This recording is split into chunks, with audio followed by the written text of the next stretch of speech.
कागल तालुक्यातील रणदिवेवाडीतील शालन चिखले यांनी शेतमजुरी करून तसंच ऊसाच्या बिलातून पैसे बचत करत कसबा सांगावमधील बँकेत रक्कम ठेवली होती. दरम्यान गावातील राजर्षी शाहू ग्रामीण बिगर शेती सहकारी पतसंस्थेच्या सचिवानं चिखले यांना पतसंस्थेत ठेव स्वरूपात रक्कम ठेवायला भाग पाडलं. मात्र मुदतपूर्तीनंतर रक्कम परत मागितली असताना ती रक्कम चिखलेंना द्यायला संस्थेकडून टाळाटाळ करण्यात आली आहे. या प्रकरणी 29 नोव्हेंबर 2022 रोजी देण्यात आलेल्या तक्रारीवरून संस्थेविरोधात अपहाराचा गुन्हा दाखल झालाय. पण त्यानंतर कोणतीही ठोस कारवाई झालेली नाही असा आरोप शालन चिखले यांनी केलाय.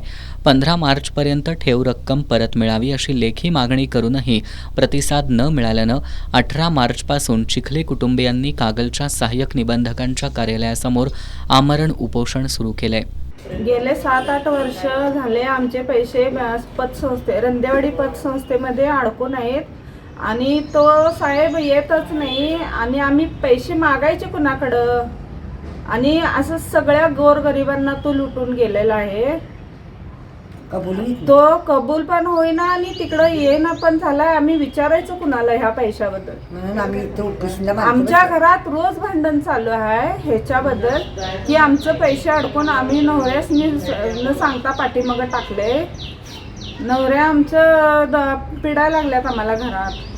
आम्ही रणदेवाडी पण चौथीत आम्ही 9 लाख रुपये माझा अडकून आहे. त्यांनी काय कबूलनात म्हणून माझा मुलगा ऑपरेशनला बसला, मी ऑपरेशनला बसलोय.